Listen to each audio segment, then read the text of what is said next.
Alright, today we're going to be talking about brainstorming. Now most of you know what brainstorming is, but I often find that when we get stuck with writing or stuck with not having any ideas, we completely forget that brainstorming exists.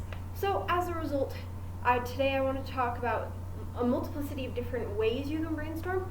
That way, when you're stuck, it's more likely that you'll think of it because you'll have more than one way. I find that having multiple paths that you can take tends to help ease the creative process, ease the tension that you're feeling rather than feeling like, I have a deadline and I'm panicking, and yeah. We want to not have that.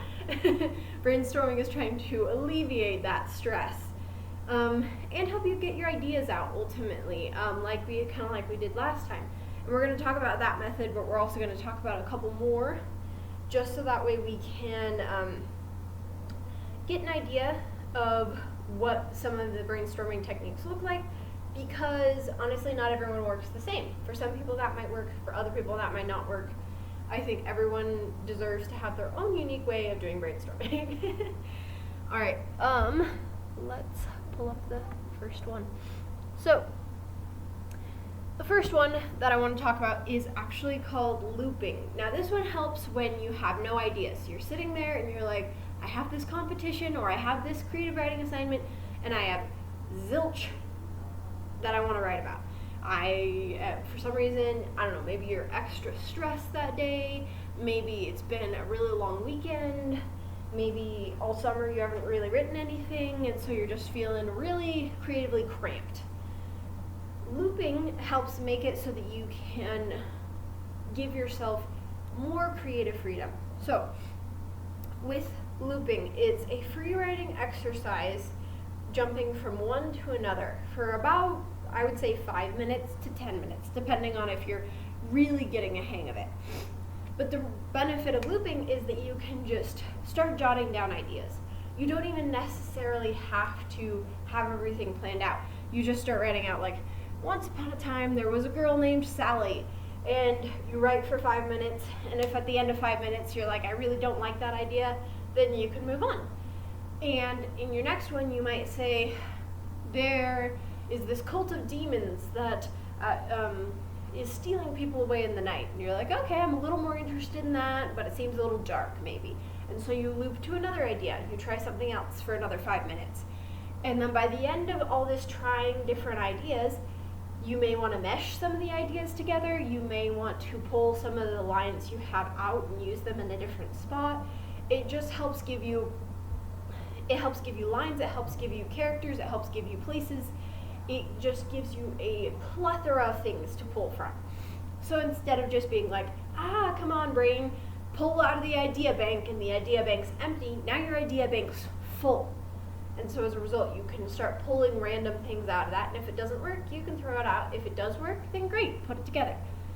The benefit of looping, I should write that down. The best benefit I find of looping is not only do you have a full idea bank now, but you're able to be a little bit kinder with yourself because you have to force yourself to write for those 5 minutes. So as a result, instead of being like, oh, this is terrible, I really hate this, you just have to be like, well, it's terrible because I'm just jotting down ideas. You're not harsh on yourself. You're not quite as much of a critic. You're not editing as you're going. You're just kind of saying, this is words on a page, moving on. And I think that it can be really creatively liberating because it helps you to feel like there's no pressure, which is important with brainstorming. Because with brainstorming, there is no pressure. There shouldn't be. This should be the least pressurized part of your writing. You should just feel like it flows and you can relax. Alright, now, the next one that I'm going to talk about is the whole kind of shape/brain web thing that we did last time. So, for those of you on the video that were not here last time, basically you start with your basic idea. So, your idea goes here, your main idea. Whether that's, going back in time during the Revolutionary War and giving them all cell phones or something. Whatever your main idea is, that's going to go in this bubble. And then you're going to branch off and say, well, what if this happens? And what if that happens? And what if this happens because this happens? Or heck, you can even do character bubbles and say, here's my main character, here's her best friend, here's her other best friend, and here's the little sibling. So as a result, by the time you're done working through this, you have a lot of ideas just kind of spitballed on the page. And the best part is that if you ever don't like any, you can just erase that bubble, or you can rework the bubble, or you can have them all written down at once and then choose later what you're going to pick. Now, personally, that web method is my favorite method because it feels the most relaxing for me, but then again, I also have ADHD. So as a result, having a very scattered kind of web-like thing like that feels natural to me because I am a naturally very scattered person. But for some people who really love order and really love having this stability, that might not be for you, and that's okay. We all have different ways of doing things. Now, the next thing that you're going to want to do is maybe listing. Now, with listing, you're literally just going to be listing everything that you're interested in. So with this, the best part is that you're not even thinking, I want to write about X. You're just thinking, okay, here are things I like. I like fantasy, I like sci-fi, I like robots, and then you just create a massive list. And then from that list, you go, oh, okay, what things would work well together in this brainstorming list that I have? And you say, oh, well, maybe I like sci-fi and I like robots, but I also like dragons. So what about dragon robots?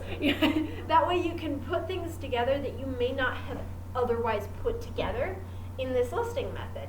And especially with the listing method, this makes it so that you can just get all of your best ideas out. And if you like a lot of things, all the better. If you continue to just list and list and list and list and list, it just means you have more to draw from. Don't think of it as more stressful, think of it as more liberating. It gives you more things that you can pull together or tie together. Now, the next thing that you might do that might help is researching. Now, this might seem obvious, but that's okay. It's good to have a little obvious sometimes.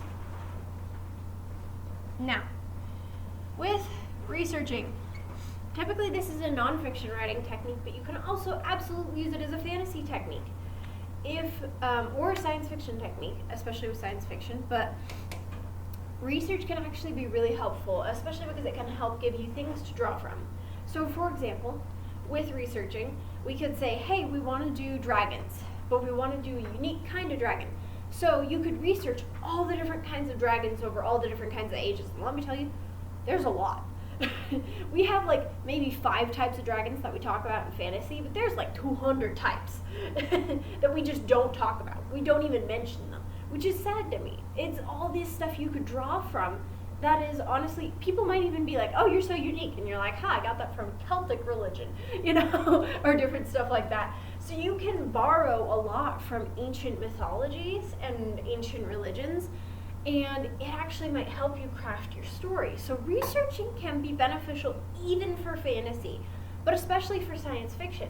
Sometimes for science fiction, you can run into things where you're like, well, I really want to have this fight out in space, but like, might be awkward with like gravity and stuff, and so you start doing research on what planets would be best to have the fight on.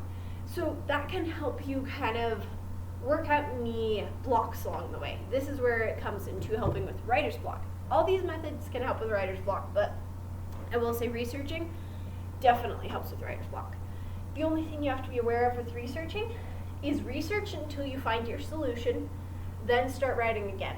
Don't go down the rabbit hole. Don't just keep running through the internet forever. I know that's tempting and it's hard not to do that, but do your best to try not get stuck. Exactly. Don't get stuck in just researching and researching and researching. You got to make sure that you're like, okay, I found the solution to my problem. Perfect. Moving on. So research until you find your solution, though. It could be anything. And honestly, if you're feeling stuck with ideas, researching can be great too, because like I said, there's a lot of things that we haven't delved into in mythology. For whatever reason, there are a lot of mythologies that people just kind of were like, it's okay. despite the fact that it's actually really cool. But a lot of people have chosen not to write about that. And I find it very interesting. For example, Grimm's fairy tales, holy cow, there's a lot more than just like Cinderella. So much more than just Cinderella. There are some fairy tales where I'm like, I didn't even know this was a thing. I didn't even hear a rumor about it. Like, this is their random fairy tale that they wrote when they were drunk. Like, you're going, what the heck is this? But as a result, that means that that's a lot you can delve from too, because Grimm's fairy tales are technically in the public domain now. So rewriting fairy tales based on the Grimm stuff, absolutely something you can do, and you don't have to just do the basics like Cinderella. Although I will say the basics are absolutely the bomb, and if you want to do the basics, awesome. Because honestly, we need more of those, and especially science fiction. Like, oh, I love science fiction retellings of fairy tales. It's cool. Alright, so the next thing you're going to do is, or the next thing you could do, is a little presumptuous, is called cubing, if I can get my marker to not die on me. So, with the cubing technique, you're going to look at your topic from 6 different angles or directions. So with this one, it actually, I feel, helps a lot with point of view. So if you're feeling stuck because you're like, hey, I have this great story idea, but I have no idea who the main character should be, I don't know anything about the main character, this can help you. You can say, hey, I have one central idea again. And then you have 6 different angles you're looking at it from. 1, 2, 3, 4, 5. Somewhere in there, there's a 6th. There you go. Hence why it's called cubing. All right.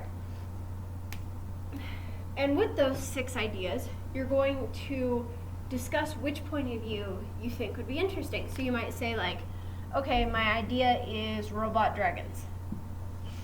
And then you might say, we could do it from the perspective of an engineer. Or we could do it from the perspective of a robot dragon. Or we could do it from the perspective of a real dragon who comes across these robot dragons and is like, what the heck is happening? Or we could do it from the perspective of, I don't know, maybe a princess who comes along and is helping program these dragons. Or we could do it from the perspective of random slave boy who is working in a sweatshop to help put these dragon things together. Or we could do it from the perspective of the CEO of the company who thinks that the robot dragons don't have any, will or something, and then one of his robot dragons attacks him or something. See, these are 6 different point of views that are going to tell a very different story, right? Depending on the point of view, you can get a very different story each time. Now, the best part about this is that if you want, you can use all of them. If you want, you can use some of them. If you want, you can pick one, but the best part is you can pick the best one for your point of view. If you're stuck with trying to figure out how to get point of view to work, cubing is a great way to go about that. That way you don't feel stuck with a particular thing that you have to go with. Alright, so the next one is considering your audience.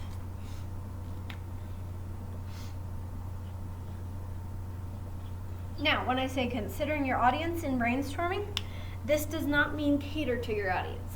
This does not mean, oh, well, everyone likes vampires right now, so I have to fit a vampire in my book. You don't have to. If you don't want a vampire in your book, you don't have to have a vampire in your book. You don't need a vampire in your book. Not telling you to do that. Not telling you to do that. What I'm telling you when I say consider the audience is writing down a bunch of ideas that you like, and when you like those ideas, kind of like listing, you then mark the ideas that you think other people will relate to. Because obviously you have your own likes and dislikes, and not everyone's like you. Thank goodness. We all have unique personalities. Yay! So, as a result, you might be like, well, I love robot dragons, but someone else is like, but I prefer just dragons. And so, but as a result, that helps you to say, okay, well, what does my audience like about dragons? Are there things I can include that they like about dragons? Are there things that they like about robots that I can include? For example, in science fiction, some science fiction people, marker, right away. some science fiction people absolutely love the hardcore sciencey stuff, where you're just like techno-babble for several pages and you explain it all, right? Then there are other science fiction people who are more like, and it's fancy and elusive and we don't quite know what it is, but we kind of know what it is. And then you have the people who just want to see two giant robots throw down. Fair enough. And then you have the people who are just like, let's have robots fight each other. Yeah! So, and those are all very different points of view, right? And so as a result, you can tap into what you think your audience might enjoy. And it's your audience. Ultimately, with your book, you're going to have your own unique audience. For example, some fandoms overlap, right? So for example, some people who like Harry Potter also like Star Wars, but not everyone, right? There are some people who love Star Wars who hate Harry Potter and vice versa. And why is that? Because of the fact that they have their own unique audience. And it was built purely from them making a story that they wanted to write and that they liked writing. You don't have to build it for your audience, but it is important that you know your audience and know what your audience might like, especially with age group. If you are, for example, if you are writing for a, I'm going to say 8 to,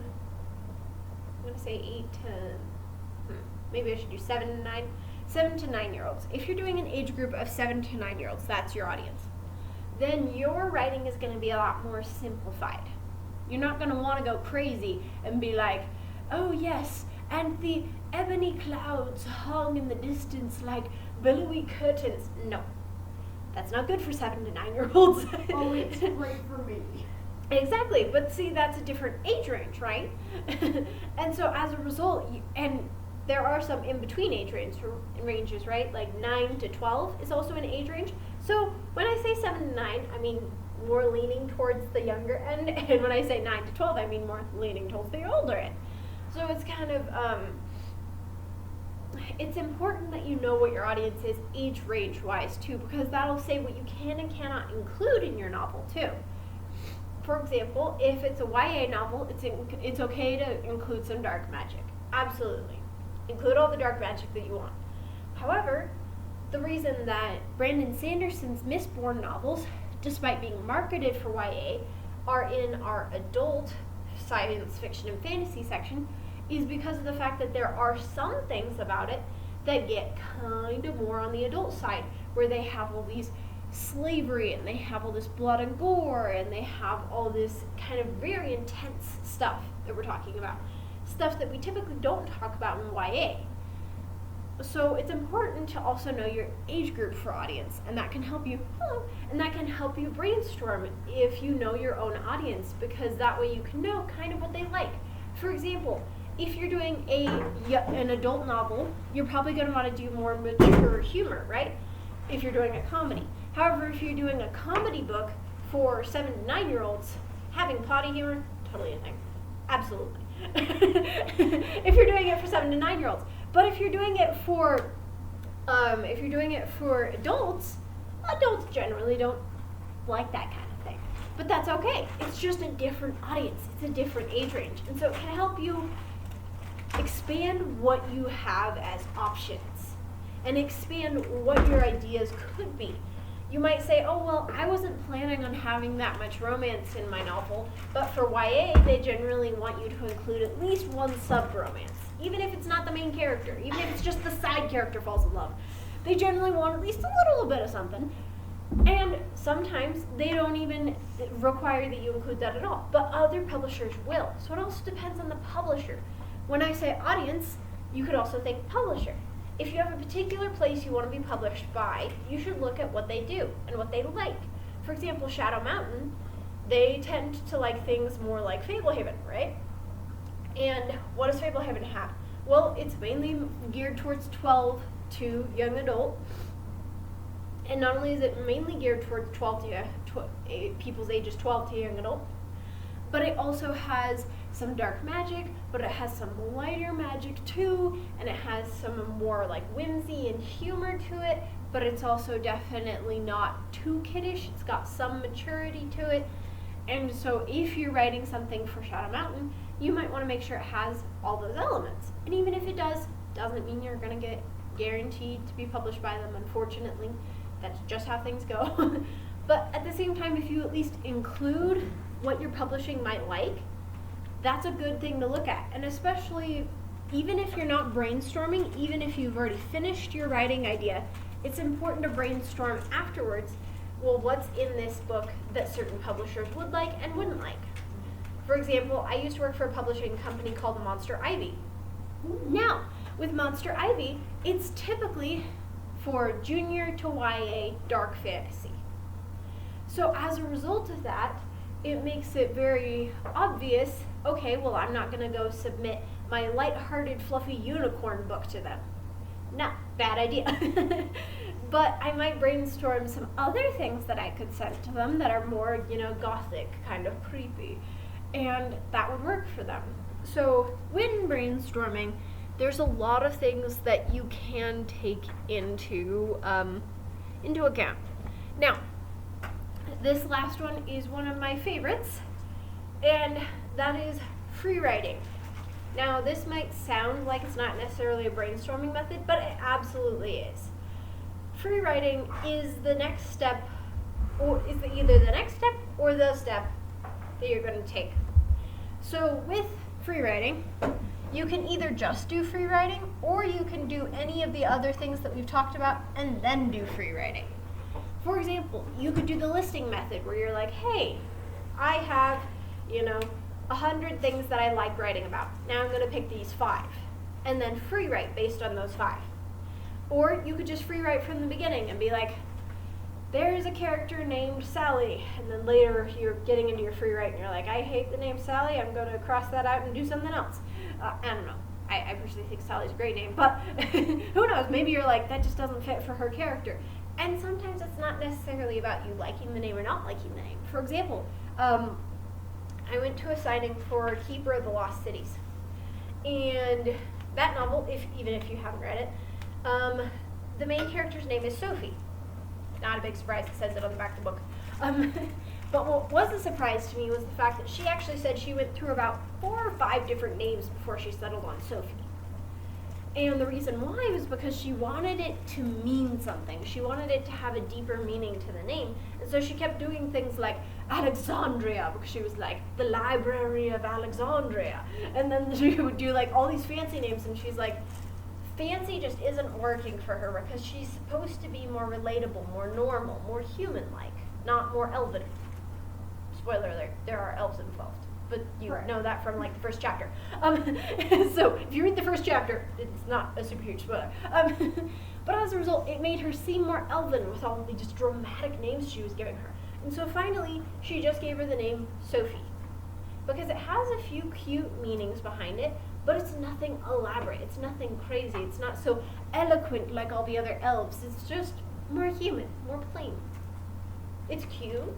It's awesome, but it's not fancy.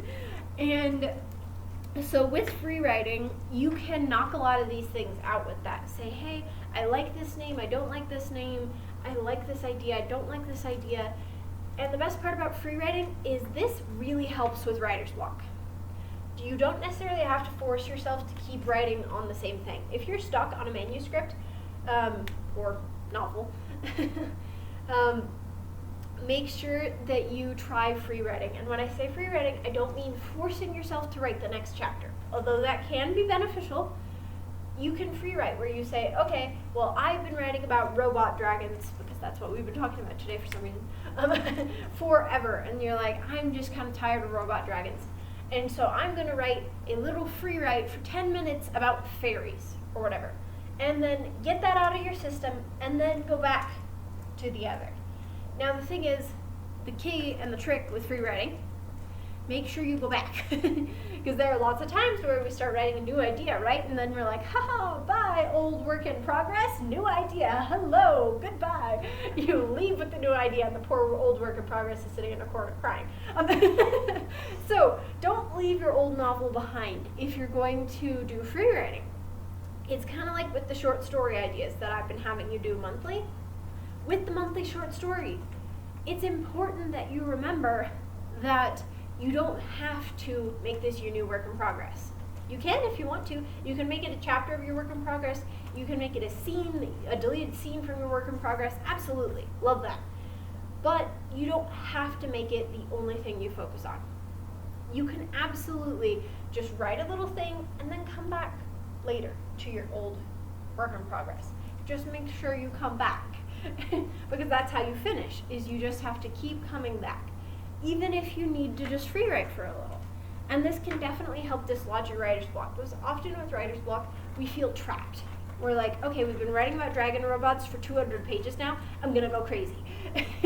And so having this free write where you just have an hour or so that you write something else can be very liberating and make you feel reinvigorated to go back and write that fantasy novel or that science fiction novel that you originally had your plans for. All right, so we have quite a bit of time left. So do you guys want to work on maybe an exercise in brainstorming? And if so, which one would you like to try? I know, Sydney, you came in late, so yes. What if we did a brainstorm for Shrimpy the Dragon? Sure, which one would you like to try? Because we have looping, where we just write a whole bunch of different scenes. We have free writing, like we were just talking about, where we kind of just write for 10 minutes. We have the web one that I did earlier. We have the cube one where we talk about point of view. We have the audience one, listing, researching. Are any of those sounding appealing? I would do looping because that's how I usually write. I think of a scene and I'm like, that needs to happen. And so Cool. I just connect dots with scenes and then I'll that chain is looking wimpy, and so I'll yeah. There you go. I said wimpy, not shrimpy. True, but Shrimpy could be with me. Oh gosh, we're just alliterating and rhyming. All right. Yes. Okay, so with looping, it's basically going to be where if we wanted to do this as a group, we could just say you guys throw ideas out and we kind of craft a scene. So what do you guys think? Okay, so Shrimpy, he has a dagger and he's holding it over someone's head. Cool. Shrimpy has dagger. Of course that's what you throw out. That's not good. Yeah. You need to come up with new material. Yeah. Seriously, murder's the only thing you talk about. I mean, to be fair though, murder is a very large and prolific genre that sells a lot of books. So Right? I go between three. Go between insanity, fantasy, and murder. I just have a question. Yes. What is That's going on me. with Shrimpy? Sounds like all of you know. Fantasy. Yeah, Alright, honestly, it happened when Jade was here, so I don't really know either. So you're good. Shrimpy is a dragon. He's a black dragon. They're incredibly powerful. The only way to kill a black dragon is with one of the black dragon scales, if I'm correct. Or it's either there's some part of the black dragon. So pretty much, to kill a black dragon, you have to kill a black dragon. And then if you kill a black dragon, you get their powers. And along with the powers, although if you do kill a black dragon, then the black dragon will go back to the weakest dragon, the purple dragon. But back to world voting. So Back to Wait, is Story. Shrimpy good or bad? Shrimpy's a good guy. He is a black dragon, but we don't know what his name is. Everyone just calls him Shrimpy. And Because he's we're writing an, I think, 12-book series. Wait, what's the 12th book? 12th book is the prequel that Eli's writing. Oh yeah. I point over there, I'm not sure why, but I did. well, he is usually sitting over in that corner. So That's Sure. fair. Wait. And so and so we have people writing with the certain book. I have titles for all but one, and they're all different genres, and it's fun. Apparently, we fell in love with Shrimpy, and so these guys are actually planning to write books, and so I guess I'm doing that too. Okay, then. That was a really long explanation. Anywho, so with the looping, we have Shrimpy who has a dagger over someone else's head. Anyone else want to add to this? It's because Yes. he's getting revenge on the girlfriend that died. Revenge on girlfriend? Yes. And he's in the underworld. In Underworld, Oh nice. yeah, because That's of like nice. the demon, because the Yeah. demon killed Shrimpy, and then So, now girlfriend. Shrimpy's trying to get revenge. Shrimpy has a girlfriend. Girlfriend dies, becomes a demon. He goes into the underworld to find her. He sees her as a demon, and he's like, "You get a haircut or something, or whatever." It's I don't. I'm not writing that one. I'm Tarzan. Okay. I'll definitely include that in my book. Anything else that we want to add to this I loop don't scene? know if I could add anything because it would just not add up. That's the best part about looping is Wait, you is just this- throw I got ideas it, on I the got page it. and No, then I you got it. erase it and then start with a new Because- scene. So it doesn't have to fit. Yes. Michael. So, the person that he like has a dagger over the head, he's like, "Where is she?" And then the person that's being attacked is the girlfriend. Ah, I see. Dang. Like, Oh, yeah, where it's is she? like- Right here. You're lying. No, I'm really not. It's like that. Oh, It was yeah, the first time I like- kissed you. The demon like overtook his girlfriend, so now. Yeah. Okay. Yeah. It's the demon overtook. Dun dun dun. So it's kind of like the See, but that's the best cybugs. part. This is why it works so well for brainstorming, is because it doesn't have to make sense right now. And you might just say, okay, well, maybe I don't want this part, but I do want this part. So the whole idea with looping is that you're just rewriting various different scenes until you find one you like. Wait, plot twist.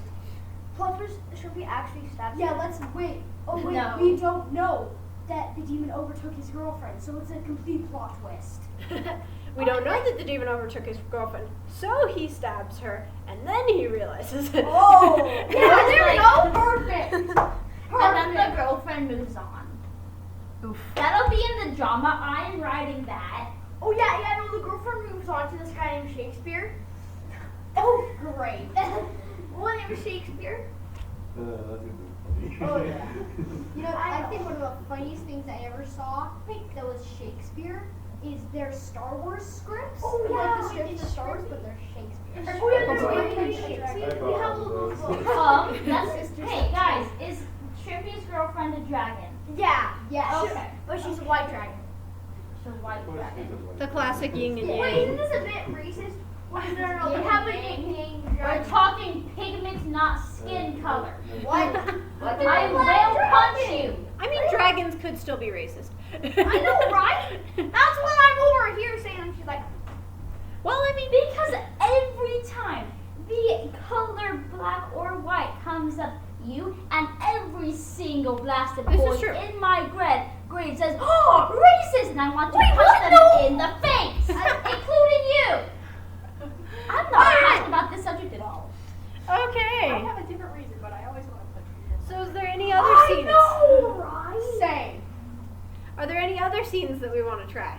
Okay, so Shrimpy is flying down to the underworld, but there's this scary little like two-headed dragon demon What if? blocking his What way. if it was Hydra? What if it was Hydra? Oh wait, yeah. We have Hydra guarding the underworld. So we're just making It's writing Cerberus. person's book like super It's easy. Cerberus and Hydra. You have no idea who Cerberus is. Wait, no, I know who Cerberus is. Is it the three-headed dog? Yeah. That's who Cerberus is, yeah. I mean, like the one-headed Cerberus lives right next to us. What? All right. Oh So, yeah. but see, this is the best part. You don't have to include any of these things. You can include all these things. This is just brainstorming to get scene ideas out. Especially if you have a scene that you're like, well, this might work, but you're not certain. This is the best way to like test it out and then just be like, you know, that didn't work as well as I thought. Or, hey, that actually worked really well. So Yeah. this I know, kind of that's helps definitely test going the in my waters. I have a mental compost. It's just random ideas. That works too.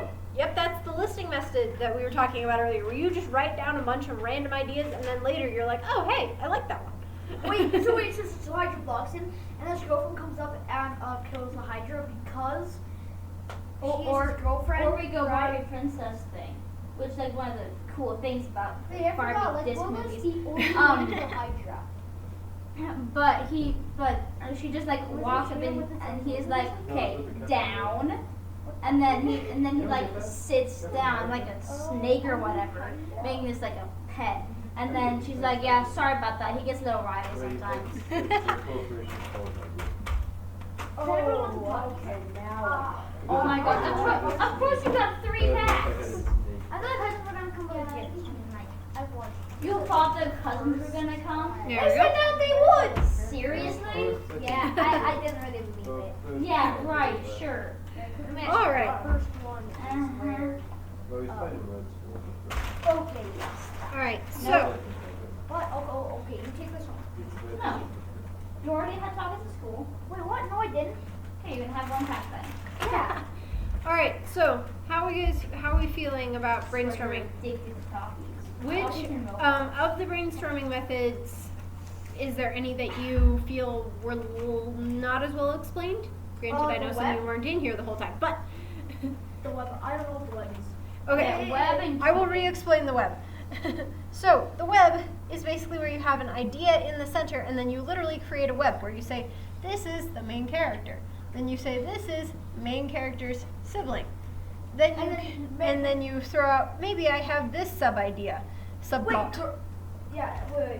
Wait. And then you say, "These are the parts of the subplot," and so it just continues Gotcha, to so look it's like- more and more web-like the more you Gotcha. add.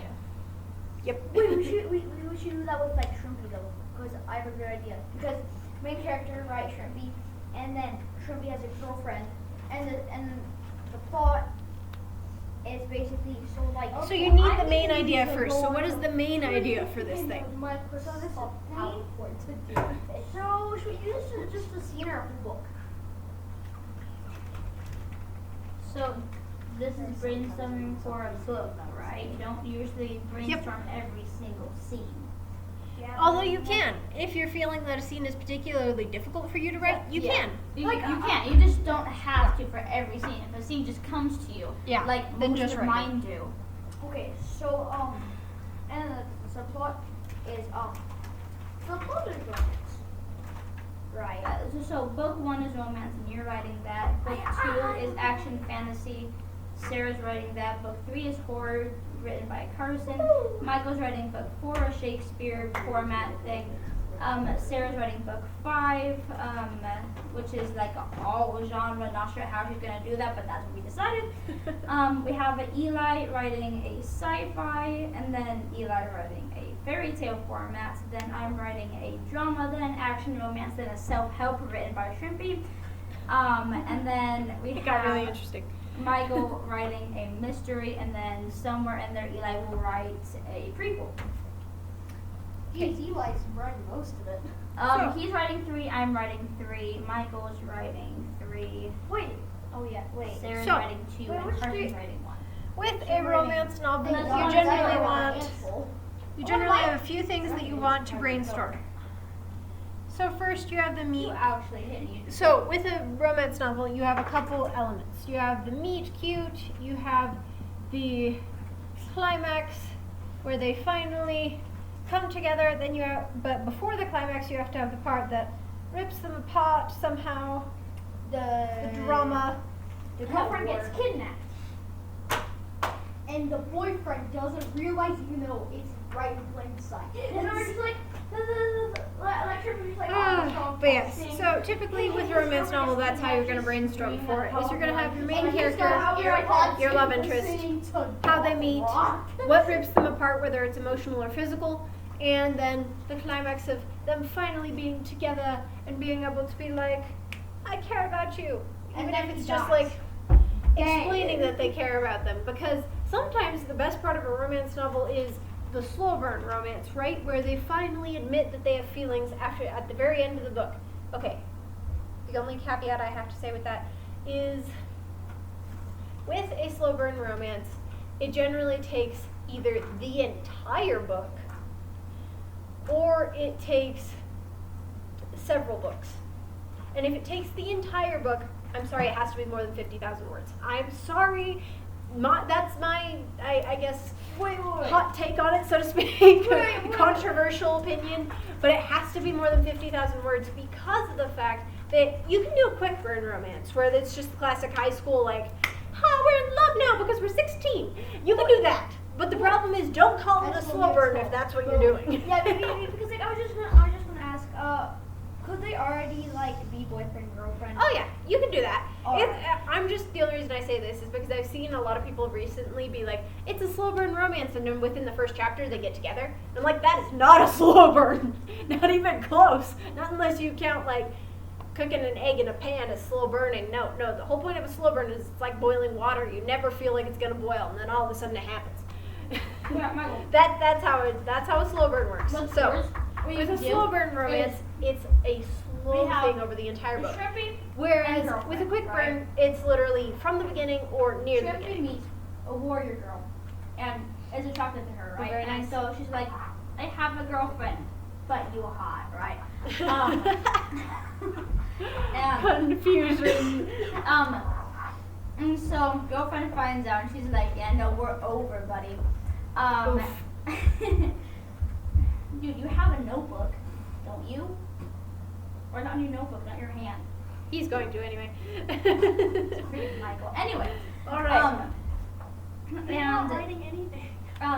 But then turns out warrior girl, like doesn't have feelings for him, so he's been dumped by 2 girls within Oh, like gosh. a month. That sucks.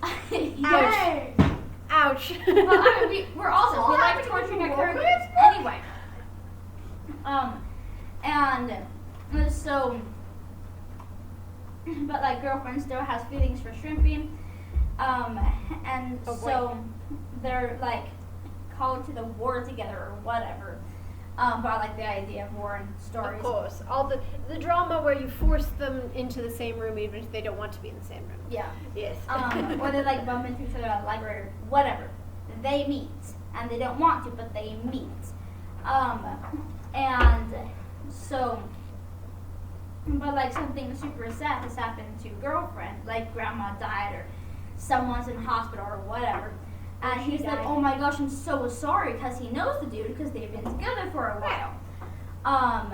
And so they kind of like have that relation spark back up. He offers to take her to dinner because he is a nice guy. And so, his mother's in the And ER. so they like get back Only one together. family makes good food. See, there you go. There you go. Bro, See, this is kind of how brainstorming works. And the best part about brainstorming when you have multiple people is that then other people can throw out their ideas, which might help you to nurture your own ideas. Just like written your entire romance. All right. So, on my hand. are there any other questions that we have before I turn off the video recording? How about that was a recording the entire time? Woohoo! That's okay. You're all good. Now, if we ever need a referral, we should listen. This is fair. Just go back to the brainstorming YouTube video because we've been brainstorming this entire time. Wait, I have the best idea before I forget. Yeah. All right. All right. So, any other questions? Wait, what the recording is Question. I have to say this. So, Does anyone else have a question? alright, so the mystery, right? So, Oh, boy. their girl doesn't believe in it anymore because Shrimpy saved her. Right? I'm just And then she goes to write piss this him. down. And so does another demon. Hey, dude. And so the same demon. And so they don't know where it is, and then so that's the mystery. And so that's where he's trying to find them, but then he can't. It's like the 4th book of book 11. If you don't want to forget something, instead of interrupting the recording, just write it down. You are, after all, a writer, right? You are a writer. You have an idea, you write it down. One sec. All right. 1 to 2 chapters a year. So this is what we talked about today. Does anyone have any more questions before I turn this off? We're good? Okay, cool. And if you have any other questions or don't recognize these, feel free to go back and rewatch that video. Since the lesson was only about the first half hour and then we started practicing various techniques, shouldn't even take that long to re-catch up on what these are. All right, thank you.